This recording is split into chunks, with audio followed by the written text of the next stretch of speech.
그래서 우리가 2주차 때는 접점 마련이라 그래갖고 옛날 얘기 조금 하고 여러분 군대 갔다 오기 전 얘기 같은 느낌이 되겠죠. 그래서 일단 공감대를 살짝 형성해 둔 다음에 이제 3주차로 넘어와가지고 이제 여러분 자료구조 시간에 이미 구경해 봤었던 몇 가지 얘기들 겸사겸사 끌고 오면서 이런저런 얘기 같이 진행하다가 이제 본격적으로 우리가 알고리즘 네 글자에 걸맞는 이야기를 시작하려고 하고 있습니다. 그래서 우리는 일단은 알고리즘 네 글자를 우리 소프트웨어 학부에서 다룬다라는 거니까 우리가 지금 만들려고 하는, 우리가 지금 분석해 보려고 하는 모든 알고리즘들은 기본적으로 우리가 거기 적어 놓은 그대로 하는 게 아니라 우리 앞에 있는 컴퓨터한테 대리를 맡기고 싶어가지고 만드는 컴퓨테이셔널 알고리즘이다라고 일단은 전제를 해놓고 우리는 움직이고 있어요. 그 알고리즘이라는 단어 자체가 뭐 그리스 뭐 그런 데서 왔겠죠 아마도.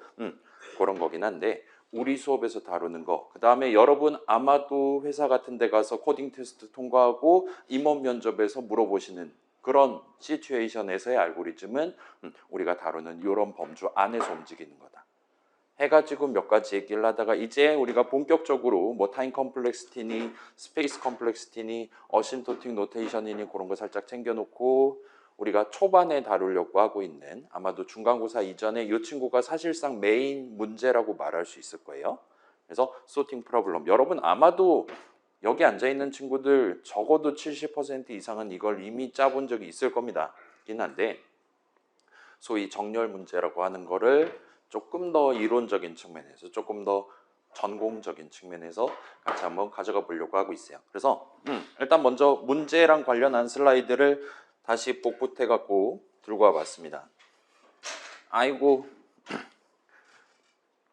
자, 이러한 입력이 들어왔을 때 그에 대한 적절한 출력을 만들면 되는 거예요. 그 다음에 합리적인 시간 안에 만들어내야 될 겁니다. 합리적인 비용 안에. 그래서 입력은 이제 일단은 우리는 어떤 숫자가 뭔지 모르지만 아무튼 그게 숫자가 몇 개가 있는지는 알고 있고, 그 다음에 우리가 풀려는 정렬 문제에서의 입력은 우리 지난주에도 살짝 얘기했었죠. 이미 우리 프로그램의 메모리 위에 잘 올라가 있다라는 걸 전제해요.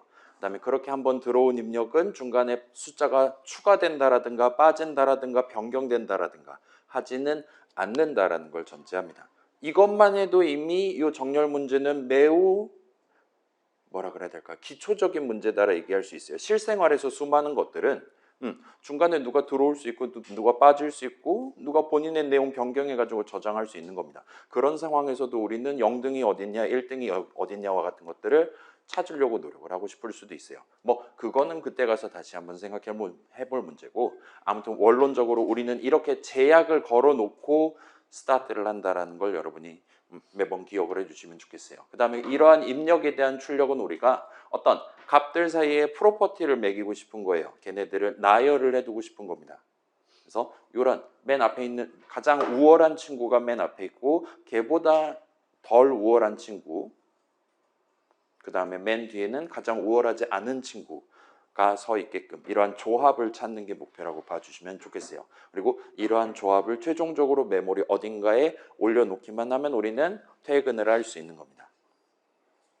자, 이걸 이제 진짜로 프로그램 밖으로 내보낼 필요까지는 없어요. 일단은 우리가 지금 풀려고 하는 문제 자체는 메모리 위에 우리가 미리 결정해둔 영역에다가 저 숫자들을 저 순서대로 저러한 값들 사이의 관계가 형성될 수 있게끔, 그게 보장되게끔 나열만 해두면 돼요. 여기서 이제 입력이 예를 들면 봐봐요. 40번지에 지금 인트 10칸짜리 배열 마련해놨다. 그 똑같은 40번지 인트 10칸짜리 배열에 출력을 고스란히 덮어쓰기 위해서 넣을 필요는 사실은 없습니다. 완전히 다른 인트 10칸짜리 배열 만들어 놓고 거기다가 담아도 괜찮아요. 그래서 그거는 일단은 상대적으로 제약이 풀려 있다고 말할 수 있어요. 입력을 보존할 필요도 없고 입력 이외에 별도의 칸에다가 담는 것도 당연히 허용된다. 봐주시면 됩니다. 물론 알고리즘들에 따라서 우리가 지금 구경해 보려는 친구들에 따라서 굳이 그런 다른 짓을 하지 않는 친구들도 존재할 수 있을 겁니다. 자, 대충 그 정도로까지 지금 정리를 해놨다 치고, 그래서 n이 몇인지는 그때그때 다를 수 있어요. 어쩔 때는 3개 붙잡고 스타트 할 수 있고 어쩔 때는 뭐 365개 65,536개 붙잡고 스타트 할 수 있습니다. 따라서 이거 프로그래밍 수업에서 나오는 거잖아요. 우리가 지금 예를 들면 내용물을 몇 개를 다뤄야 되냐, 요 while문 같은 반복 흐름을 구성할 때, 그래서 내용물을 몇 번 실행해야 되냐와 같은 것들이 컴파일 타임이 결정되지 않을 때는 아마도 우리는 필연적으로 뭐 예를 들면 봐봐요. 무조건 입력은 숫자 3개다. 그러면 반복 흐름이 필요 없을 수 있어요. 복사 붙여넣기로 해결할 수 있는 겁니다. 1등이 0번째 칸이랑 1번째 칸 비교하고 1번째 칸, 2번째 칸 비교하고 막 그런 식으로 하면은 얼마든지 그건 1학년 때도 할 수 있었을 거예요. 근데 여기는 지금 n이 그때그때 다를 수 있기 때문에 일단은 우리는 필연적으로 반복 흐름을 구사를 할 필요가 있을 것이다. 라는 거를 일단은 여러분이 챙겨주시면 좋겠습니다. 그 다음에 우리는 그 입력으로 들어오는 숫자들이 어떤 수가 어떤 순서대로 들어올 건지 전혀 모르는 상태로 구경도 안 한 상태로 스타트를 합니다. 따라서 직관을 들고 본다라면 우리가 요 룹 인베리언트라는 친구 지난주에 살짝 나왔었죠. 그 친구를 적극적으로 활용하게끔 그래서 조금 더 단계적으로 우리가 최종적으로 원하는 그 프로퍼티를 모든 숫자들이 내지는 모든 칸에 담겨 있는 숫자들이 다 만족하게끔 천천히 반복적으로 다가가는 걸 기본 전략으로 삼아서 이 문제를 해결하는 게 적당할 것 같아 보입니다. 물론 이건 필수는 아니기는 해요. 근데 일단 직관으로 가져가면 이런 식으로 푸는 게 가능할 것이고 어느 정도 효율적일 것이다 라고 생각할 수 있을 겁니다. 자, 그 다음에 우리 봐봐요. 컴퓨터 동네에서 모든 거를 다 숫자로 다루잖아요.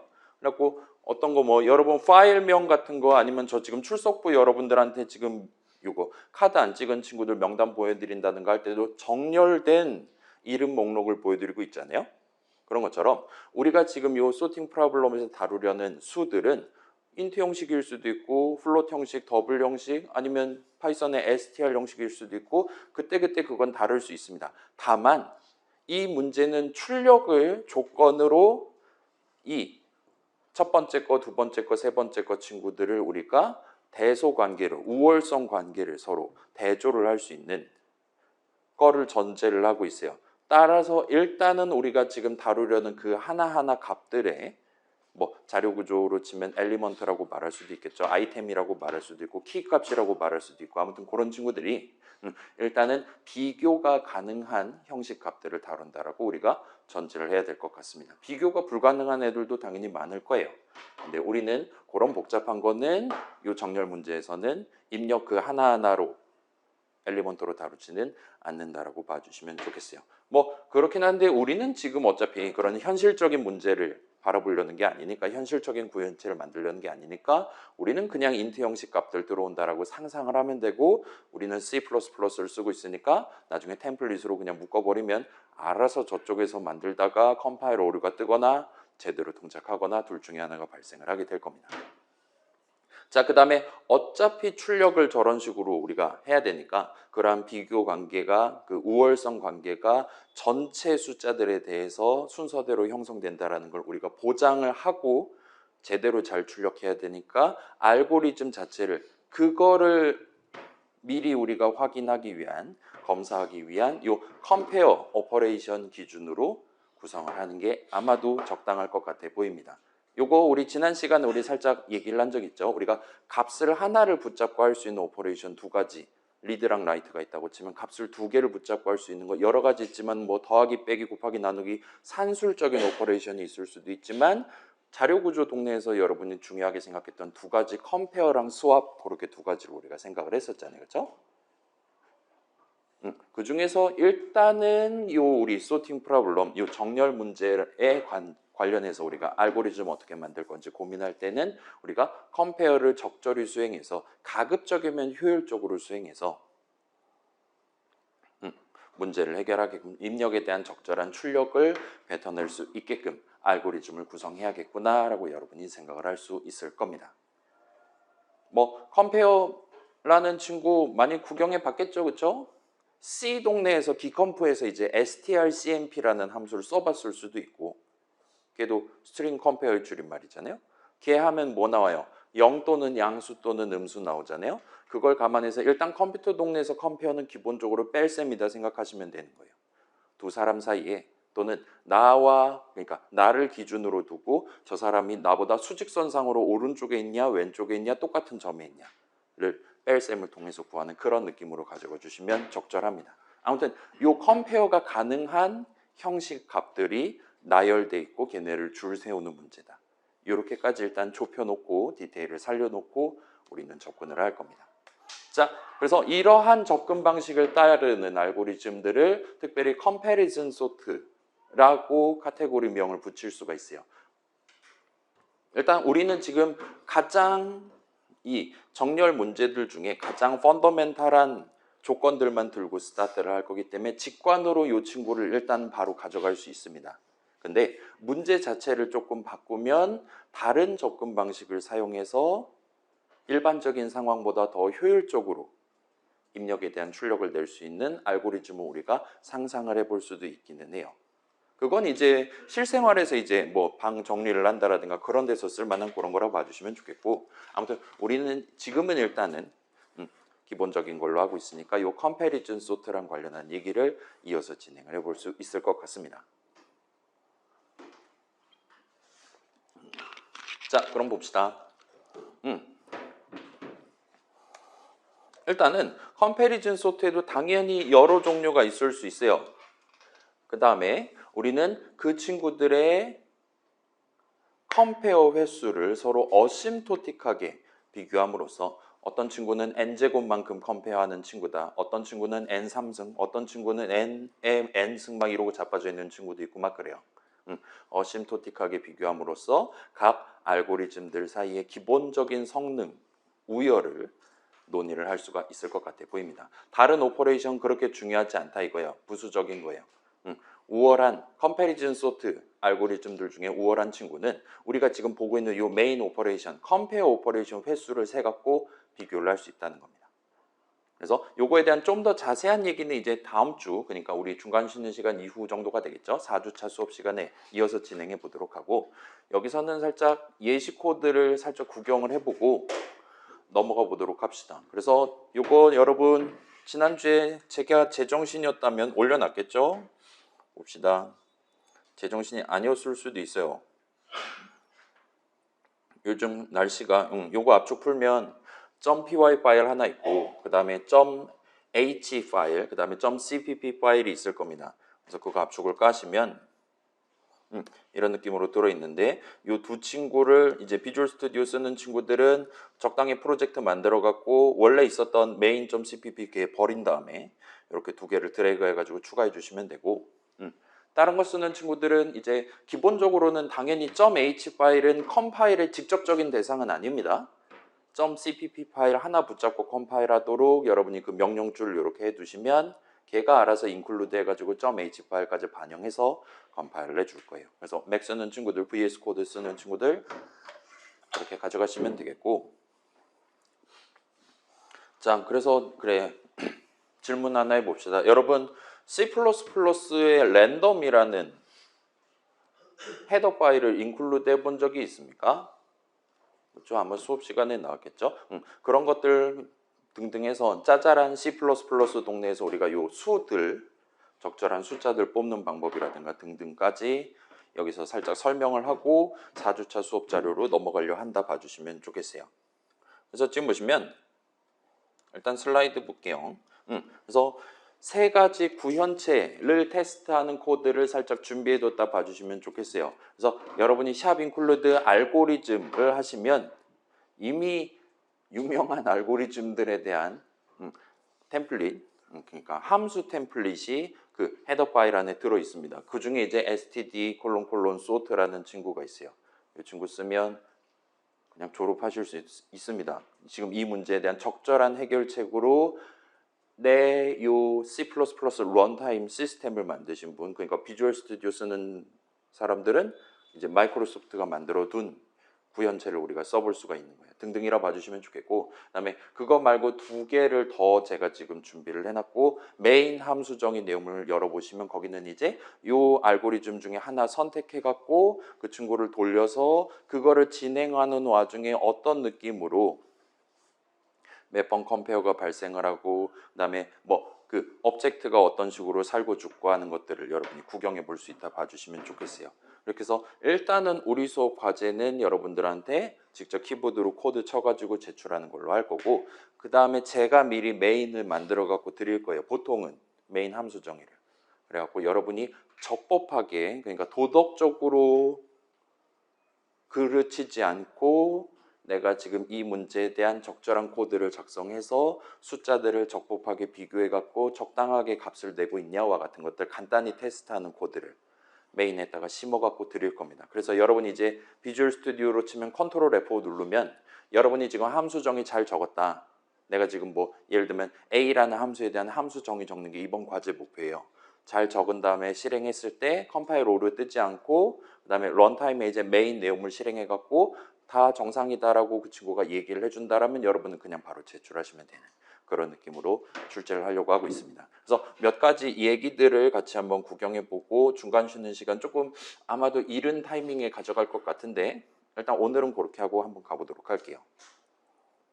그 다음에 그래, 이번 주부터 갑자기 온도가 여름이 돼갖고 작동을 할까?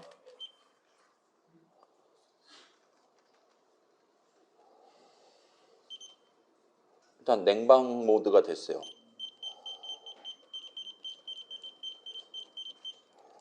그 다음에 희망 온도를 5도로 맞춰놨습니다. 섭씨 5도로. 혹시나 추우면 얘기해 주세요. 그러면 끌게요. 일단 뭔가 돌기 시작했고. 여러분, 그래, 덥죠 여러분? 그렇죠? 우리가 여기가 높기도 하고 해서.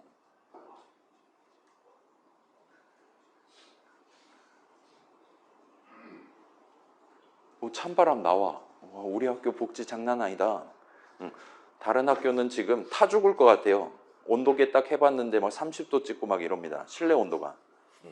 이게 이제 우리는 여기는 일반 이론 강의실이라서 그나마 노트북 전력 얼마 소비 안 하잖아요. 이제 실습실인데 냉방이 안 나오는 실습실에서 하면 이 서버실을 방불케 하는 무더위가 푹푹 찝니다. 아무튼 좋은 것 같아요. 자, 그래서 지금 살짝 보시면 일단 요 예시 코드는 제가 미리 다 준비를 해놨어요. 위에서부터 차근차근 구경하시면 되고, 그 다음에 제가 요거 영상을 만들려고 하다가 아직 안 만들었는데 이제 비주얼 스튜디오 2026 쓰는 친구들은 이렇게 본인의 GitHub 계정을 로그인을 해둘 수가 있어요. 그 다음에 요 GitHub가 확인해 보니까 여러분 우리 학교 메일 주소 만들 수 있잖아요. kaho.ac.kr 갖고 만들면 그거를 요 GitHub 계정 원래 쓰던 거랑 연결해서, 그러니까 부 이메일 주소 같은 식으로 해두면 그 GitHub Education 해가지고 플랜을 여러분이 쓸 수가 있더라고요. 그래서 여러분 최소한 졸업할 때까지 요 GitHub 뭐 프로 어쩌고 저쩌고 그런 거를 이용을 할 수가 있고, 그거를 이용을 하면 뭐 예를 들면 내 중간중간에 내가 적은 코드 같은 거에 대해서 설명을 붙이고 싶다 하면은 이런 식으로 해두면, 잠깐만, 이 말도 안 되는 소리 하고 있어. 이런 식으로 지금 위에 있는 거에 대한 설명을 하고 있기는 한데 아무튼 간에 중간에 뭐 함수 정의 위에다가 우리가 뭔가를 주석을 젓는다라든가 하면 그 내가 여기 적혀 있는 코드를 저 GitHub 어쩌고가 알아서 들고 가가지고 적절한 한국말 설명을 여러분들한테 해주는 그런 느낌인 것 같아요. 그래서 이거를 그냥 공짜로도 쓸 수 있거든요. 로그인만 하면. 근데 여러분 학교 이메일 주소 해갖고 그거 에듀케이션 그 학생 인증을 하면 아마도 이게 달마다 크레딧을 주는데 우리 수업 3시간 내내 물어봐도 절대로 동나지 않을 수준으로 충분히 주는 것 같아 보였습니다. 그래서 저도 일단은 지난주에 그거를 가입을 했어요. 저는 이제 우리 학교 학생은 아니고 이제 선생으로서 가입을 한 거죠. 의사양반으로서 가입을 했는데 저랑 동등한 느낌으로 쓰실 수 있는 것 같고, 그게 용량이 꽤 충분하니까. 물론 이제 봐봐요. 여러분 프로젝트라든가 공모전이라든가 그런 강력한 거 진짜 잘 만들어야 되는 거 할 때는 예를 들면 뭐 제미나이라든가 클로드라든가 더 강력한 친구한테 코드를 맡기는 식으로 하고, 우리 수업처럼 되게 기본적인 걸 한다. 그러면 그냥 알트 탭 하기도 귀찮은 거잖아요. 그죠? 우리가 보고 있는 요 코드 창에서 그 친구가 내 코드를 같이 보고 옆에서 조언을 해주는, 훈수를 두는 느낌으로 아주 가까이까지 지금 와 있는 거니까 이 친구 한번 찍목해 보시는 게 좋을 것 같아요. 한번 해보시면 좋을 것 같고 우리 수업 내용은 되게 보편적인 것만 다룰 거니까 얘가 엔간하면 정답을 다 말해 줄 겁니다. 확실한 건 아니지만 그렇게 쓰실 수 있을 것 같고 그 다음에 여러분이 이미 클로드를 가입했다. 뭐 $200짜리를 매달 내고 있다. 그러면은 얘 비주얼 스튜디오에 여러분의 클로드 계정을 연동을 할 수 있어요. 그래서 지금 제가 말한 대로 GitHub 이렇게 계정 등록하면 GitHub 코파일럿이라는 친구가 여러분을 도와주는 겁니다. 근데 걔 그렇게까지 평판이 좋진 않단 말이에요. 무료니까요. 그죠? 그래서 이미 유료 에이전트 쓰고 있다. 유료 계정 내가 해갖고 크레딧 충분히 쌓여 있다 하면은 요거 옆에 보시면 코파일럿 채팅한 다음에 에이전트 고르고 그 다음에 어딨냐? 잠깐 볼게요. 어딘가에 버튼이 있을 건데 어딘가 설정을 누르면 에이전트를 이제 클로드 에이전트를 내 비주얼 스튜디오에 심어서 코파일럿 대신에 여러분의 원래 쓰던 클로드가 이 코드 살짝 들고 가서 본인이 이제 조언해주는 그런 느낌으로 쓸 수도 있습니다. 그래서 공모전 같은 거 할 땐 그쪽으로 해보시고 우리는 무료 버전 쓰도록 합시다. 아무튼 그래서 지금 보시면 뭐 여러 가지 여러분 본 적 있는 그런 친구들이 있고 그다음에 요 예시는 지금 함수 정의 3개를 도입을 해놨어요. 그래서 펑크 0, 1, 2 해가지고 각각 복사 붙여넣기 해서 3가지 우리 소팅 프로블럼에 대한 알고리즘들 구현체를 테스트하는 코드를 지금 적어놨다 봐주시면 좋겠습니다. 그 중에 이제 여러분 요거를 봐봐요. 지금 바로 컨트롤 F5 누르면 이런 느낌으로 빌드 하겠죠. 빌드 성공하겠죠 아마도. 그 다음에 이런 느낌으로 출력을 해주고 끝을 내도록 일단 만들어 놨습니다. 그래서 지금은 이제 겹쳐도 되고 아무튼 간에 랜덤하게 숫자 10개를 뽑은 다음에 위에 거가 이제 입력이었던 거예요. 그 다음에 정렬 다 끝났다라면은 출력해가지고 여러분 눈에다가 정렬 완료된 걸 구경을 시켜드립니다. 그 다음에 마지막에 이제 이런 느낌으로 이러한 우리 알고리즘 코드를 실행하는 동안에 지금 보시면 요거는 그 myInteger.h 해가지고 제가 미리 그 일반적인 4바이트 인트 형식이 아니라 그 인트 오브젝트가 생성되고 파괴되고 컴페어 당하고 등등을 전부 다 로그를 남겨놓고 카운팅을 해놓고 나중에 그걸 최종적으로 출력할 수 있는 기능을 제가 넣어놨다 봐주시면 돼요. 그래서 그걸 지금 말하고 있다 봐주시면 됩니다. 그래서 10명이 지금 살았고 그 다음에 이거 복사 생성은 발생하지 않았고 이동 생성이 34번 발생했고 그래서 약간 왔다 갔다 하면서 34명의 사상자가 발생했고 등등등 해서 컴페어 64번을 해서 최종적으로 완료가 됐다. 이런 식으로 얘기한다 봐주시면 됩니다. 그래서 얘는 지금 펑크 제로니까 그 표준 라이브러리에 있는 그러니까 우리보다 훨씬 더 고수분들이 엔간한 일반적인 문제에 대한 가장 효율적인 알고리즘이다라고 상상하고 있는 그거를 써서 지금 진행한 결과가 이렇게 나왔다 봐주시면 돼요. 뭐 대충 잘 만들어 놓으셨겠죠. 아무튼 일단 그 정도 해두고 내용을 한번 구경을 해봅시다. 그 다음에 여러분이 이제 비주얼 스튜디오에서 내가 요 함수에 대한 함수 정의를 보고 싶다라면 이름을 컨트롤 클릭을 한다라든가 이름에 대한 컨트롤 클릭을 한다라든가 아니면 F12를 누르면 왔다 갔다 할 수 있다라는 거 알고 있죠? 그래서 일단 펑크 제로 보고 위에 있는 주석 풀어가지고 펑크 1 보고 그런 느낌으로 가려고 하고 있어요. 그래서 지금 보시면 그래서 이거는 지금 그 제가 미리 준비해둔 그 myInteger 어쩌고 저쩌고 관련한 로그를 예를 들면 생성할 때마다 한마디씩 말을 하도록 만들 것이냐 그러지 않을 것이냐 하는 우리 수업 전용 코드라고 봐주시면 됩니다. 그렇긴 한데 헤더 파일이 지금 같은 프로젝트 안에 들어있기 때문에 이 친구가 그거까지 읽어서 적당히 중간중간 설명을 해줄 수 있을 거예요. 그렇게까지 중요한 건 아니고 그냥 복사 붙여넣기 해서 쓰시면 될 겁니다. 얘가 원래 자료구조 수업용으로 만든 거였는데 자료구조 수업은 이게 중요한 거잖아요. 그죠? 남들이 나한테 오브젝트를 줬어요. 나는 그걸 담아놨다가 막 이상한 짓 하지 않고 저 사람이 달라고 하면 주고 저 사람이 버리라고 하면 버리고 그다음에 나 자신이 파괴되면 걔네들도 다 순장시켜야 되고 와 같은 식으로 관리를 하는 거니까 저거를 칼같이 카운트하고 중간중간 한마디 하도록 로그 기능을 첨가했는데 알고리즘에선 거기까지 필요하진 않으니까 일단 로그 기능 매번 한마디씩 하는 건 다 꺼버리고 스타트 한다 봐주시면 좋겠습니다. 그다음에 지금 내려가서 보시면 지금 봐봐요. 그래서 벡터 하나 만들어 놓고 스타트를 하고 있어요. 그 다음에 그 C++에서 이제 모던하게 주사에 굴리는 기능 쓰고 싶다. 여러분 이렇게 엔진 하나 만든 다음에 내가 무슨 분포를 따르는 숫자를 쓸 것이냐와 같은 식으로 두 개를 이제 콤보를 하죠. 그죠?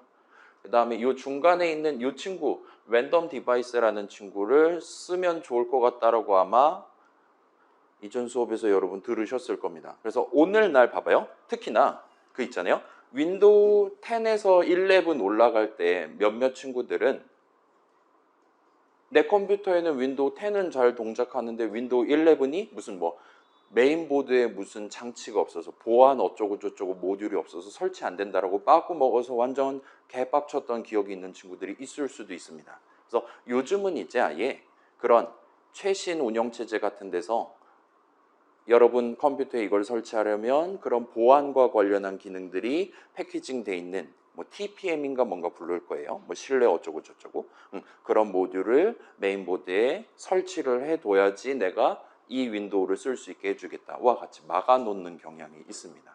맥북에도 요즘 다 들어있을 거예요. 제 기억이 맞다면. 거기들 중에 하나가 요 랜덤 디바이스라는 친구를 쓰면 이 친구는 하드웨어 주사위를 굴려갖고 나한테 진짜로 진짜는 아닐 수도 있긴 한데 아무튼 간에 소프트웨어 쪽보다는 훨씬 더 믿을 만한 임의의 숫자를 나한테 그때그때 하나씩 줍니다. 그 원리는 이제 하드웨어마다 다를 것 같기는 한데 뭐 양자역학을 쓴다거나 할 수도 있겠죠. 어쩌면 옛날부터 있었던 모듈이긴 한데 이젠 이게 아마도 여러분 노트북에도 다 이게 달려있을 거예요. TPM이라는 친구가.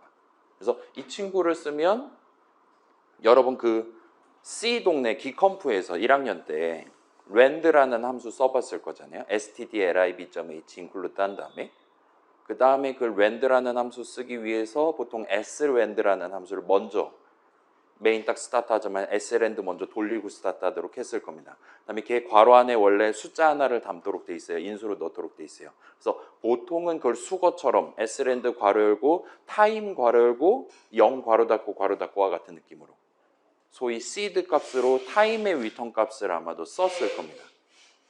그리고 그 타임은 지금이 몇 초냐를 리턴해주는 친구예요. 시계를 주는 친구입니다. 그래서 전 세계 사람들이 매 초마다 동일한 시드 값을 쓴다라고 말해도 과언이 아니다라고 말할 수 있는 거예요. S랜드 같은 경우 그렇게 쓰면 그게 싫다. 여러분만의 시드 뽑는 방식을 써가지고 진행할 수 있었을 것이고 이 랜덤 디바이스라는 친구는 그 타임을 대체하는 거라 보시면 돼요. 여기서 쓰이는 용리는 현실 시간 초 단위 그러면 1초마다 시드 값이 똑같은 거란 말이에요. 1초에 그 모바일 게임 같은 걸 생각해 보면 그 가차 돌리는 사람 몇십 명이 있을 건데 초마다 그 버튼 누르는 사람 그 사람들이 다 똑같은 결과 나오면 안 되는 거잖아요. 그럼 확률적으로 회사가 망할 수 있는 거잖아요. 그렇죠? 딱 오픈하고 막 개장 첫날이 오늘이 그랜드 오픈 막 사전 예약 보상받고 돌렸는데 다들 제일 좋은 거 뽑았어요. 그럼 우리 회사 매출 개작살 나는 거잖아요. 절대 그런 일이 발생하지 않도록 설계를 해야 됩니다. 그 친구들을 위해서라도 그래요. 아무튼 그래서 얘는 그런 느낌이고 그래서 숫자 하나를 시드 값으로 주고 좀 더 정밀하게는 지금 보시면 랜덤 디바이스 하나를 만든 다음에 그걸 바로 돌려서 그러니까 준비해가지고 거기서 숫자 하나를 뽑은 다음에 그걸로 이제 엔진을 지금 시동을 걸었다 봐주시면 돼요. 그래서 이 엔진이 소위 말하는 난수표 같은 거를 운영하는 친구라 봐주시면 됩니다. 그래서 얘는 이제 예를 들면 수억 번, 수십억 번 돌리다 보면 점점 이제 끝발이 나가기는 하는데 우리는 이 예시에서는 그냥 엔진 처음에 하나만 만들어 놓고 계속 써도 전혀 지장 없을 거라 보시면 됩니다. 아무튼 이 친구는 타임보다 훨씬 더 믿을 만한 시드에 대한 원천이라고 보시면 돼요.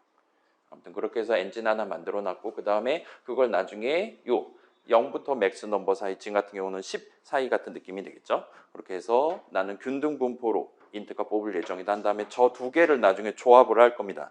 밑에 보시면 이런 느낌으로 조합을 하는 걸 볼 수 있어요.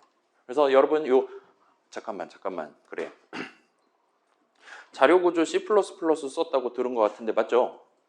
아니에요? 미안합니다. 그래. C를 썼다고 들었어. 자, 요 inplace라는 친구 들어본 적 있습니까? OOP를 C++로 했다 그랬겠지 아마도? 그렇지? 요거 여러분 벡터 쓸 때 봐봐요. 이렇게 쓸 수 있잖아요. 그죠? 요걸 쓰면 이런 느낌으로 지금 나오고 있고 그 다음에 요거를 썼을 때 얘가 약간은 효과가 다르다고 일단은 봐주시면 좋겠어요. 그래서 지금 보시면 자 지금 일단 먼저 보여드릴게요. 이 친구는 푸시백은 아마 여러분 써봤을 테니까 이 친구는 인수로 뭘 받습니까? 두 가지 버전이 있죠. 컨스트 레퍼런스 받는 버전과 요거 앰퍼샌드 두 개 하는 R밸류 레퍼런스 받는 버전 두 가지가 있는 거잖아요. 그래서 얘는 지금 얘가 이제 자료구조 구현체란 말이에요. 벡터잖아요, 말 그대로. 좀 더 스마트한 배열을 만들어 둔 거잖아요. 그거 맨 뒤에다 추가를 할 건데 바깥에 있는 엘리먼트에 사본을 추가하거나 아니면 바깥에 있는 엘리먼트의 내용물을 뜯어서 본인 내용물로 추가를 하거나를 해주는 멤버 함수입니다. 자, 그래요. 뭐 우리 시간 여유가 좀 있는 것 같으니까 여러분 봐봐요. 자료 구조를 C로 했다. 그러면 이제 예를 들면 봐봐요. 뭐 BST는 좀 그렇다. 바이너리 힙 같은 거를 여러분이 코드로 짰을 거잖아요. 구조체 정의를 했을 거잖아요. 그때 아마 내용물로 구조체 정의 안 했다 배열 선언을 적어놨겠죠. 아니면 인트 포인터 같은 거 한 다음에 에몰록 해가지고 10칸, 20칸 이런 식으로 잡아놓고 스타트를 했겠죠. 바이너리 힙은 보통 크기 고정하니까. 그런 식으로 이게 내 자료구조 구현체예요. 그 다음에 이 친구가 관리하는 메모리 영역 안에 뭐 배열이면 배열, 링크드 리스트면 링크드 리스트 이런 느낌으로 들고 있는 스타일이 있고 그렇지 않은 스타일이 있습니다. 그래서 얘는 이제 컨테이너라고 불러요. 그리고 C++는 이 컨테이너 방식을 씁니다. 그러니까 벡터 하나를 만든다. 그 다음에 벡터에 10개를 추가했다라는 건 그 10개는 전부 다 벡터 거인 거예요. 벡터가 터지면 10명 다 죽습니다. 단적으로 말해서. C++는 그런 방식을 쓰고 있어요. 그 친구들은 논리적으로 본인이 어느 컨테이너에 포함되어 있나 단 한 명한테만 포함될 수 있는 거예요. 하나의 오브젝트가 A 컨테이너에도 포함되고 B 컨테이너도 포함되는 상황은 발생하면 안 됩니다. C++는 그래요. 그래서 푸시백 같은 친구들도 마찬가지예요. 현재는 이 벡터의 것이 아니지만 아무튼 외부에 어딘가에 존재하는 다른 친구 하나가 있을 때 그 친구랑 동등한 내용이 내 안에도 들어있을 수 있게끔 내 안에다가 새로운 오브젝트를 만드는 함수입니다. 걔 나중에 이제 리무브 한다라든가 하지 않고 파괴자 만나면 벡터가 파괴되면 걔도 같이 죽는 거예요. 그 다음에 요거에 대비되는 개념 물건 자체, 구현체 자체는 있는데 다른 엘리먼트들이 논리적으로 얘랑 연결 관계는 있지만 뭐 순서라든가 그런 걸 따지고는 있지만 물리적으로 저렇게 강력하게 연결돼 있지는 않은 그런 스타일을 이제 컬렉션이라고 부릅니다. 일반적으로 이 두 단어를 구분을 해서 쓸 땐 그렇게 써요. 그래서 파이썬은 이 컬렉션의 어프로치를 가져갑니다. 그래서 파이썬 동네 모듈 중에 아마 컬렉션즈라는 게 있는 걸로 알고 있어요. 그래서 파이썬 같은 경우는 컬렉션즈가 있었던 걸로 기억합니다. 컬렉션즈 해갖고 예를 들면 체인맵, 카운터, 유저 딕셔너리, 유저 리스트 막 이렇게 해가지고 디폴트 딕셔너리 막 이런 것들이 있어요. 그래서 컬렉션은 뭐냐? 자 여러분 봐봐요. 예를 들면 뭐 리스트 제로는 그래요. 뭐 텍스트는 이런 게 있다 칩시다. 그 다음에 리스트 제로는 0칸짜리, 리스트 1은 0칸짜리 이런 느낌으로 있는 거예요. 그 다음에 여러분이 원한다라면 여기에도 저걸 추가하고 여기에도 저걸 추가할 수 있는 겁니다. 그러면 리스트 제로 엔터 치면 헬로 하나 들어있어요 라고 얘기해 주겠죠? 하고 엔터 치면 얘도 헬로 하나 들어있어요 라고 얘기하는 거예요. 이거를 허용합니다. 그럼 이제 이게 도대체 뭔 차이가 있는 건데? 라고 여러분이 이제 질문을 할 수 있을 거잖아요. 사실 여기까지는 큰 차이가 없어요. 근데 이거를 예를 들면 다른 리스트 하나가 있어요. 그 다음에 양쪽에 추가합니다. 그러면 양쪽 다 0번째 칸에는 헬로 5글자 str 형식 값이 담겨 있고 1번째 칸에는 리스트 3칸짜리 리스트가 담겨 있는 거잖아요. 얘도 마찬가지입니다. 그랬을 때 질문이에요. 리스트 제로에 1번째 칸에 있는 거에 0번째 칸을 예를 들면 3로 바꾼다라고 칩시다. 이랬을 때 하고 엔터 치면 좀 더 정밀하게 그래 이걸 놓고 엔터를 친다 칩시다. 나는 리스트 0이라는 친구, 이 배열이라 말할 수 있겠죠? 리스트니까. 얘 안에 있는 1번째 칸에 있는 친구를 변경한 거예요. 357 들어있었는데 3 대신 3를 넣은 겁니다. 이랬을 때 리스트 1의 1번째 칸에 있는 거 엔터 치면 뭐라고 얘기할 거냐예요. 둘 다 넘버즈를 어펜드를 해놨습니다. 그리고 나는 리스트 제로에 있는 애를 고쳤어요. 그랬을 때 리스트 1 내용물을 내가 지금 검색을 해보자는 겁니다. 걔는 지금 여기에 지금 리스트 하나 또 들어있을 건데 걔는 0번째 칸에 3이 들어있을 거냐 3가 들어있을 거냐의 문제인 겁니다. 엔터 치면 이런 식으로 나옵니다.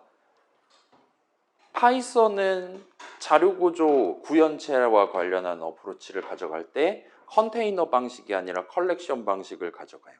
그렇기 때문에 지금 봐봐요. 이 넘버즈라는 이름에 담아놓은 이 3칸짜리 리스트는 리스트 제로에도 담겨 있고 리스트 1에도 담겨 있는 거. 동일한 오브젝트가 담겨 있는 겁니다. 달리 말하면 얘네 둘에는 둘 다 C로 치면 포인터 값만 담겨 있는 거예요.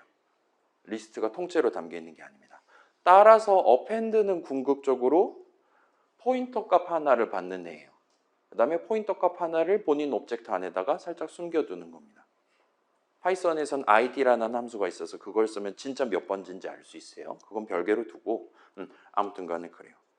그래서 얘 같은 경우는 이제 딜리트를 해버린다 칩시다. 리스트 제로라는 이름 날리면 그 3칸짜리 아니 2칸짜리 리스트 날라갈 거예요. 그렇다 하더라도 얘는 전혀 변화가 없는 거예요. 라고 봐주시면 돼요. 내용물 엘리먼트들이랑 요 컬렉션 본체 엘리먼트랑의 어떤 주종 관계, 포함 관계 같은 게 기본적으로 성립하지 않는 겁니다. 요 꼭대기에 있는 리스트 제로 파괴한다고 밑에 있는 애들 다 순장당한다라든가 그런 게 아닌 거예요. 그렇다 봐주시면 되겠고 심지어 그래서 이것도 가능하죠. 파이썬 동네에서는 리스트 1에 어펜드를 자기 자신을 하는 것도 가능한 거죠. 그러면 리스트 1에 2번째랑 자기 자신은 true가 되는 거죠. 나 자신에 대한 포인터 값을 내 엘리먼트로서 담을 수도 있어요. 그래도 전혀 지장 없는 겁니다. 이 친구가 엔터 치면 어떻게 되는지 알아요? 이런 느낌으로 말줄임표를 합니다. 이거 재귀적인 거잖아요. 그렇죠? 0번째 거 str 형식 값, 1번째 거 3칸짜리 리스트, 2번째 거가 자기 자신이기 때문에 이걸 원래 출력해야 돼요.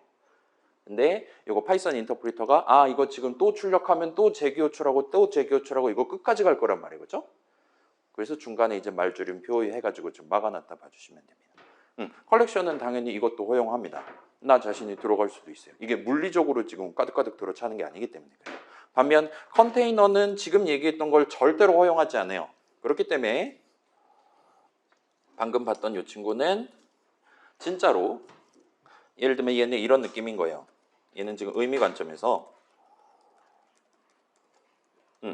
내가 지금 my integer temp 한 다음에 템프를 만들 때 이런 느낌으로 해서 만들고 그 템프를 집어넣는 다음에 얘 같은 경우는 방금 전과 다르게 바깥에 멀쩡히 존재하는 걸 밀어 넣는 거기 때문에 사본을 넣게 됩니다. 이 템프는 내비두고 이 템포의 사본을 밀어 넣기 위해서 컨스트 레퍼런스 버전 골랐다 봐주시면 돼요. 그렇기 때문에 얘는 이제 봐봐요. 요거 지금 닫는 중괄호 만나면 이 템포 오브젝트는 날아가는 거잖아요. 그렇죠? 지역 변수니까. 그렇죠? 그래도 전혀 상관없는 거예요. 벡터 안에 새로운 오브젝트를 만드는 겁니다. 푸시백은. 그리고 그러지 않고 얘를 이런 식으로 적거나 아니면 여러분이 명시적으로 나 저 템포 오브젝트 나중에 쓰지 않을 거니까 거기 있는 내용을 옮겨갖고 내가 벡터 안에다 밀어넣겠다 같이 move라는 함수를 쓴다. 이거 본 적 있죠, 여러분? OOP 시간에? 처음 본다 손 들어봅시다. 있을 수도 있어요. 그래, 2명 좋습니다. 그래서 일단은 요거는 좀 이따 4주차 수업 시간에 다시 한번 얘기할 수도 있을 것 같아요. 이 친구 하면은 이런 느낌으로 얘는 앰퍼샌드 2개 붙은 버전을 골라줍니다. 얘랑 아까 전에 차이점은 이 두 번 지금 우리가 쓴 거는 이거 지금 호출 끝나면 템프는 더 이상 유효하지 않은 거예요. 거기 내용을 다 뜯어간 겁니다. 걔는 빈 껍데기만 남는 거예요. 그리고 그 뜯어온 내용을 가지고 벡터 안에 새로운 오브젝트를 만드는 겁니다. 그럼 걔는 명확히 벡터 거가 되는 거예요. 그럼 이제 닫는 중괄호 만나면 껍데기는 날아가지만 뭐 그래도 내 알 바 아니다 이겁니다. 그리고 얘가 지금 명백히 나는 템포 오브젝트를 이 이후에 사용하지 않겠다라고 말한 거고 여기서 예를 들면 뭐 이런 식으로 호출한다거나 하면 나중에 이거 비주얼 스튜디오가 이제 이상한 짓 하지 말라고 얘기를 할 수도 있다 봐주시면 좋겠고 자 원래 코드 가보면 원래 코드는 지금 이런 식으로 적은 거잖아요. 얘는 지금 사실상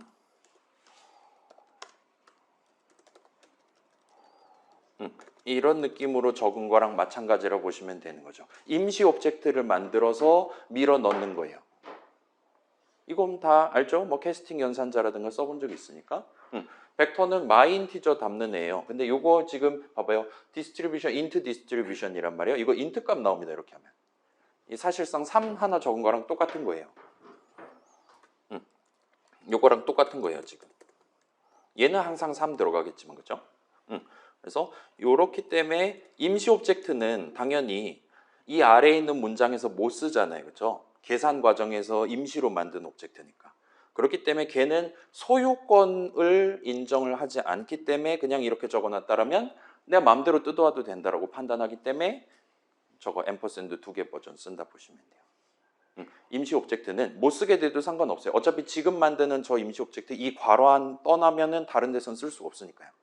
그래서 소유권이 마치 나한테 있다와 같은 느낌으로 저렇게 뜯어가서 좀 더 수월하게 새로운 오브젝트를 벡터라는 컨테이너 안에다가 생성해가지고 밀어넣는 게 요 푸시백이라고 봐주시면 됩니다. 그렇기 때문에 얘가 지금 살짝 실행했을 때 봐봐요. 보여드릴게요. 그래서 똑같이 3 집어넣고 돌리면 맨날 똑같은 결과 나오겠죠. 얘는 지금 move 컨스트럭터가 44번 호출되고 그 다음에 원래 버전이었던 인플레이스 백을 쓰면 그 횟수를 정확히 10번을 줄일 수가 있게 됩니다. 이 컨스트럭터 언제 호출되냐? 푸시백 같은 경우는 여기서 지금 마인티저 만들고 벡터 안에 새 거를 만들 때 move 컨스트럭터가 지금 호출되고 있다 봐주시면 돼요. 그 다음에 아까 원래 버전 템프 쓰는 버전을 놓고 본다라면 얘죠. 여기서 3 넣고 move를 쓰지 않은 채로 가면 이 푸시백 호출시 끝나도 템포 오브젝트는 유효해야 하는 거잖아요. 이 밑에서 쓸 수 있는 거니까요. 그렇기 때문에 얘 같은 경우는 move 컨스트럭터 호출되지 않고 대신에 복사 생성자가 호출되죠. 복사 생성자 본 적 있죠? 기존 거를 유지한 채로 기존 거를 컨스트를 붙여놓은 채로 걔랑 똑같은 걸 새 걸로 만드는 거니까 얘가 비용이 더 들면 더 들지 덜 들진 않습니다. 그렇기 때문에 얘가 호출돼요. 푸시백을 할 때 여러분이 그걸 유의를 하셔야 됩니다. 그리고 21세기 사실 이거 20세기에도 있었던 건데 인플레이스 백이라는 걸 쓰면 얘 같은 경우는 얘는 인수로 오브젝트를 받지 않아요. 마인티저를 받지 않습니다. 대신에 얘는 보시면 지금 디덕션 결과는 인트 값 하나를 받아요. 이런 느낌으로 동작하도록 돼 있어요. 달리 말하면 얘는 바깥에서 이미 살아있는 오브젝트의 사본을 만들거나 뜯어오는 그런 느낌이 아니라 얘는 바깥에서 새로운 마인티저 오브젝트를 만들기 위한 재료만 받아옵니다. 생성자 인수만 받아오는 셈이에요. 그 다음에 내부적으로 아예 새로운 오브젝트 하나를 창조를 하는 그런 느낌으로 동작을 합니다. 그렇기 때문에 얘는 일단은 원론적으로는 방금 봤던 것처럼 컨스트럭터를 전혀 바깥에서 굳이 호출해갖고 밀어넣을 필요가 없다 봐주시면 될 것 같아요. 아무튼 그건 그 정도로 놔두고, 그래서 여러분 벡터 쓸 때 C++에서 벡터 쓸 때 대부분의 상황에서는 저 인플레이스 친구를 쓰는 게 좀 더 편할 거예요. 저 친구는 재료 밀어넣으면 안에서 만듭니다. 푸시백은 밖에서 만든 다음에 밀어넣어야 돼요. 그러도록 설계되어 있다 봐주시면 돼요. 자, 다시 그래서 지금 보시면 그렇게 해가지고 만들고, 그 다음에 이제 길이를 나중에, 지금은 길이를 10으로 돌리고 있는데 여러분이 길이를 너무 크게 잡지 않는다라면은 그걸 일단 먼저 화면에 보여줍니다. 딱 인플레이스 다 끝난 직후에 보여주는 거니까 얘가 입력이 되는 거예요. 우리가 방금 봤던 맨 위의 출력입니다. 이렇게 먼저 지금 보여주고 있고, 그 다음에 여기가 지금 그 표준 소트 함수에 대한 함수 호출식을 이런 느낌으로 쓸 수 있게 만들어 놨어요. 이터레이터라는 친구 아마 봤겠죠? OP 시간에? 비긴부터 엔드까지. 그거 다 알죠? 비긴 이상 엔드 미만이다라는 거 또 알고 있죠? 그죠? 아무튼 이거 전체 다 해갖고 정렬해 주라 이거예요. 그다음에 얘는 그러면은 그 벡터 안에 입력이 들어있다 치고 그 동일한 벡터 안에다가 출력을 이렇게 예쁘게 해갖고 줍니다. 새로운 공간을 만든다든가 하지 않아요. 아무튼 그렇게 봐주시면 좋겠고, 얘는 기본적으로는 작은 친구가 우월하다라고 상정하고 그 꺽쇠 부등호 있잖아요. 그거를 써서 진행을 합니다. 일반적으로 자료 구조도 그랬겠지만 우리 알고리즘 동네에서도 우월한 숫자는 작은 숫자다라고 생각하고 진행할 거예요. 그게 싫다라면 여러분이 이런 느낌으로 코드 짤 수 있어요. 작거나 같은 걸 쓰겠다, 내지는 큰 걸 쓰겠다와 같은 식으로 할 수도 있습니다. 그건 여러분이 원할 때 해주시면 되겠고, 아무튼 그렇게 돌려서 얘는 지금 겹치냐 겹치지 않냐 전혀 고려하지 않고 뽑다 보니까 방금 보셨던 것처럼 이렇게 지금 나오는 걸 볼 수 있어요. 지금 10 두 번 나왔죠. 6 두 번 나왔죠. 이게 진짜 주사위면 이런 게 나오는 게 정상이라고 말할 수가 있겠죠. 라고 보시면 됩니다. 그 다음에 컴페어는 48번을 하는 걸 볼 수 있어요. 그래서 소트 끝난 이후에 다시 한번 랭스가 너무 크거나 하지 않으면 그 결과를 보여주도록 해놓고, 여기까지 다 한 다음에 최종적으로 이제까지 무슨 일이 몇 번 발생했나를 지금 얘기하고 있다 봐주시면 돼요. 그래서 여러분 나중에 과제한다거나 할 때 이거를 쓸 거란 말이에요. 마인티저라는 친구를. 그래서 내 코드 중간에서, 자 봐봐요. 내 알고리즘 실행하는 도중에 막 이상한 짓 하면 그만큼 성능이 느려지는 거잖아요. 우리 과제에는 사실 큰 차이가 없는데 회사 가서 그 짓 하면 내 지금 월급 루팡을 하는 겁니다. 심지어 내 계좌에 들어가지도 않은 월급 루팡질을 하는 거예요. AWS 크레딧이 그만큼 날아가고 하는 겁니다. 그렇기 때문에 그거를 어느 정도는 여러분이 그런 일을 했을 때 제가 옳은 메시지를 뱉는다라든가 할 수 있게 저 마인티저라는 친구를 쓴다 봐주시면 좋겠고, 두 번째로 여러분이 만약에 원한다라면 지금 보시면 요 가운데 44줄 언저리 주석 처리되어 있는 이 친구를 쓰면 그 카운터를 초기화를 할 수 있어요. 이전까지는 다 카운트가 올라갔다 하더라도 걔네들은 전부 다 그 입력을 만들기 위해 사용했었던 펑션 콜들이기 때문에 걔네를 다 초기화하고 여기서부터 이제 세기 시작하겠다라고 얘기를 하는 겁니다. 그러면 곧 정렬 과정에서 실제로 발생한 작업들만 우리가 최종적으로 프린트를 하게 된다라 말할 수가 있겠죠. 그래서 그런 기능까지 지금 들어가 있다 봐주시면 좋겠고, 그래서 지금 정렬 과정에는 얘 같은 경우는 지금 추가적인 오브젝트 생성을 하지 않아요. 요 move constructor, move destructor는 그 이제 임시 변수에다 옮기고 그걸 다시 저쪽에 전달하는 과정에서 생겼다라 봐주시면 됩니다. 아무튼 원래 위치에다가 0번째 자리에 0등 놓고 1번째 자리에 1등 놓고 하다 보면 이 정도 왔다 갔다 하는 건 뭐 충분히 있을 수 있으니까. 그 다음에 수압 카운터가 0이고 얘는 지금 별도로 칸을 이제 1대1 수압을 하지 않는 대신에 이런 짓을 한다 봐주시면 되겠죠. 그 다음에 여러분 수압은 짜본 적이 있겠죠 이미? 수압 짤 때 일반적으로 요 는을 3번을 하잖아요. 그죠? 임시 변수에 x 담고 그다음에 x에다가 y 담고 y에다가 임시 변수에 백업해 둔 거 담고 이렇게 수압 한 번이 는 3번이다 치면 대충 아다리가 맞아 들어갈 겁니다. 그래서 지금 보시면 그래서 그런 거 포함해서 들어가 있고 컴페어 48번 진행하고 있는 것 같아 보여요. 표준 라이브러리의 소트는요. 그래서 요거 여러 번 실행해 보시면 어쩔 땐 36번, 어쩔 땐 58번, 어쩔 땐 26번 이런 식으로 약간 왔다 갔다 하는 걸 볼 수 있습니다. 그다음에 여러분이 원한다면 이 랭스라는 친구를 조절을 해서 지금 10인데 100으로 맞춰서 다시 실행한다거나 하면 표준 라이브러리가 n이 크다 하더라도 뭐 그럭저럭 적절한 시간 안에 진행을 해주고 있다. 지금 보시면 이 친구는 n이 크면 자 봐봐요. 표준 소트 함수는 n 값에 따라서 전략을 바꿔요. 되게 집요한 친구입니다. 그래서 이전과는 약간 추세가 다르게 나오는 게 정상이에요. 이제는 수업을 하는 알고리즘을 추가로 쓸까 가지고 진행을 한다 봐주시면 돼요.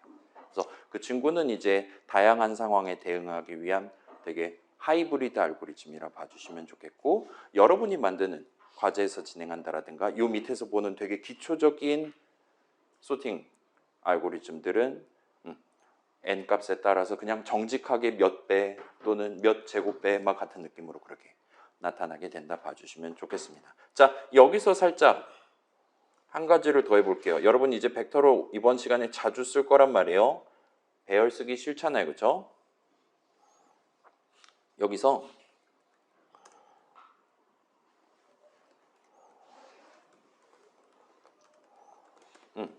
여기서 중단점을 한번 잡아볼게요.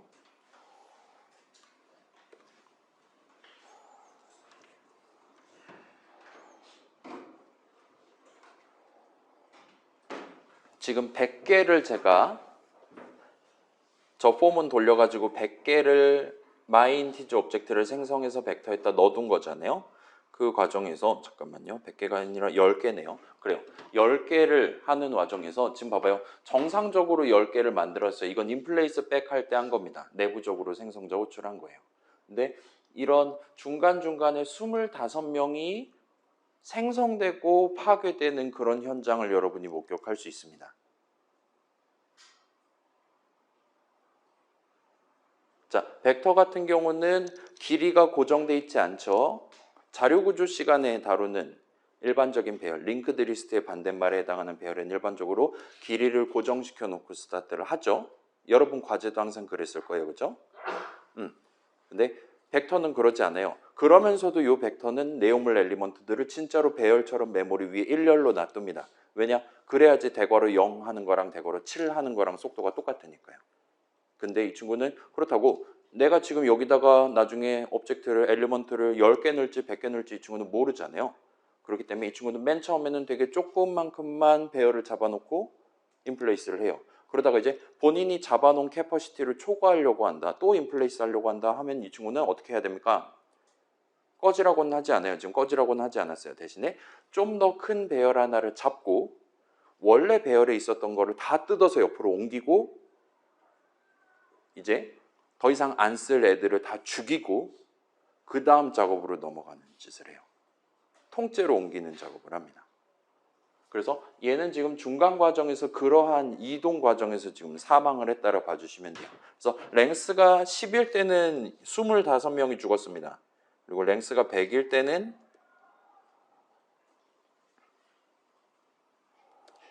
랭스가 100일 때는 무려 284명이 뒤진 걸 볼 수 있어요. 점점 사망자가 이게 비례해가지고 올라갑니다.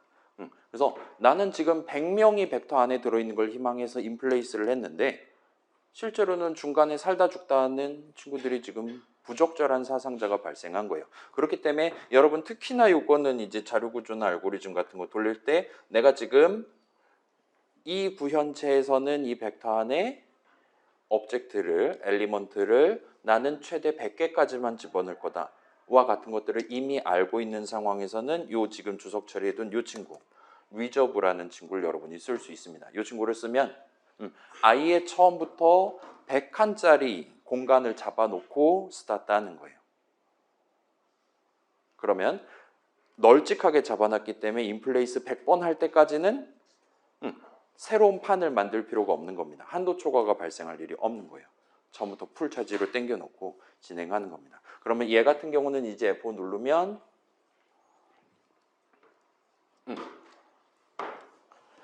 여기까지 걸쳤고 여기까지 오는 동안 단 한 명의 부적절한 사상자도 발생하지 않게 된다 보시면 돼요. 자, 이 100개는 있어야 됩니다. 우리가 그걸 의도하고 인플레이스 100번 호출한 거예요. 내부적으로 100명을 만들었어요. 나중에 이제 정렬의 대상이 될 입력 오브젝트 친구들입니다.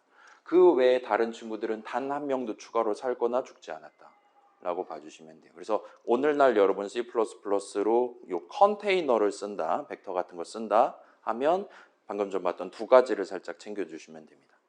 내 요 길이 정확한 한도를 어느 정도 내가 꿰차고 있다. 이걸 엔간하면 넘기지 않는다라면 일단 벡터 만들자마자 리저브하고 스타트를 해요. 물론 리저브 하는 순간에 메모리를 그만큼 차지하는 건 맞습니다.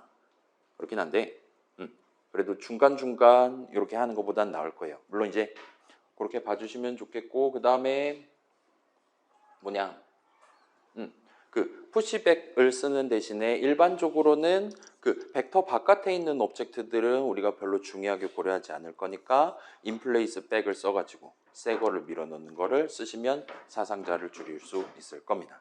그래서 그 정도 말씀드리는 게 요 0번째 예시라 봐주시면 좋겠고 다시 돌아와서 자 그래서 대충 느낌 오죠? 이런 느낌으로 여러분이 새로 알고리즘 만들었을 때도 이런 느낌으로 테스트 돌리면 뭔가 이 친구가 다른 친구들보다 더 우월하네 그렇지 않나요? 좀 더 손쉽게 논의할 수 있다 봐주시면 좋겠어요. 그렇게 준비되어 있는 친구고 딴 거 여러분이 볼만한 거 있을까 궁금한 거 요거 포문 써본 적 있겠죠 아마도? 파이썬의 포문이랑 똑같이 보시면 됩니다. 얘는 파이썬의 포문 for 어쩌고 in 어쩌고잖아요. 얘도 그렇게 보면 돼요. 벡터 안에 있는 각각의 넘버들에 대해서 이걸 해라와 같은 느낌으로 파이썬의 포문처럼 동작합니다. 그래서 range for statement 이런 느낌으로 부르고 이 친구 쓸 때 얘도 아마 본 적 있겠죠. 오토라는 친구. 얘 하면 알아서 이거 골라줍니다. 형식을. 그다음에 여기서 살짝 주의할 게 이 오토를 쓸 때 보통은 여기다 앰퍼샌드를 여러분이 붙이는 게 편할 거예요. 얘를 붙이지 않으면 여기는 C 동네, C++ 동네니까 만약에 이 짓을 한다면 얘는 벡터에서 들고 와서 복사를 해줍니다. 넘버 오브젝트를 생성을 해주는, 복사 생성을 해주는 거예요. 근데 여기다 앰퍼샌드 붙이면 레퍼런스잖아요. 벡터에 있는 원본에 대한 포인터 값만 들고 와서 그걸 레퍼런스로 삼아가지고 쓰는 겁니다. 따라서 이걸 붙여야지 지금 같은 경우는 단순히 읽기 작업만 하는 거니까 부적절한 사상자가 발생하지 않겠죠. 그래서 저 오토는 지금은 벡터가 myInteger용이기 때문에 myInteger로 디듀스가 됩니다. 내가 적어야 되는 바로 그 형식 이름을 대신 적어주는 거예요. 오토라 봐주시면 돼요. 그래서 오늘날 특히나 우리 과제할 때는 여러분이 여간하면은 오토로 다 퉁칠 수 있을 겁니다. 알아서 다 해줄 거예요. 파이썬에선 다 오토라고 볼 수도 있고 등등이라 보면 되겠죠. 그래서 요거 제외하면 요런 거 제외하면 파이썬의 포문이랑 똑같은 거 여러분 얼마든지 쓰실 수 있습니다. 벡터도 쓸 수 있고 배열도 쓸 수 있고 다른 애들도 다 요거를 지원을 하도록 여러분이 마련돼 있으니까 표준 라이브러리는 엔간하면 다 마련돼 있으니까 쓰실 수 있을 거예요. 그래서 요 정도 해두고 그러면 올라가 봅시다. 이 밑에 두 개가 더 있기는 한데 얘네는 지금 과제 넘버원에도 이 내용이 들어있으니까 얘네들은 조금 있다가 자 봐봐요. 지금 1시간 15분 지난 거잖아요. 그죠? 그러니까 저 뒤에 내용은 오늘 과제 넘버원 예시 코드에도 똑같은 거 들어있으니까 그쪽 가서 구경해 보기로 하고 아무튼 이 정도 스타일로 우리가 코드 작성해서 진행할 거고 그래서 결론적으로는 우리가 따로 숫자 센다거나 할 거 없이 그냥 간단하게 우리가 여기는 지금 중요하게 보는 게 컴페어하는 횟수예요. 그런 거 지금 카운트 하도록 돼 있으니까 여러분 과제할 때도 큰 걱정 없이 하실 수 있다 봐주시면 좋겠습니다. 그다음에 여러분이 과제할 때도 자 여러분 과제한다라는 건 참 봐봐요. 첫 번째 과제가 역시나 어떤 함수에 대한 함수 정의 적는 거예요. 어떤 알고리즘의 구현체를 만드는 겁니다. 근데 그 과정에서 여러분이 방금 본 것처럼 부적절한 사상자를 발생시킨다라든가 그러지 않도록 살짝 주의하는 그런 것만 추가로 신경 쓴다 봐주시면 돼요. 우리는 C++ 구현체를 만드니까요. 일단 이 정도까지 얘기해두고 나머지는 조금 쉬었다가 이어서 한번 해보도록 할게요. 몇 분 쉴래요? 제가 오늘 2분 정도 늦게 왔죠? 5분 정도 늦게 왔죠? 13분 쉽시다. 그렇죠? 그게 나을 것 같아요. 25분에 재개를 해보도록 할게요. 그러면 4시 25분에 재개를 하도록 하겠습니다. 출석 못 찍었다. 지금 나오시면 찍어 드릴게요.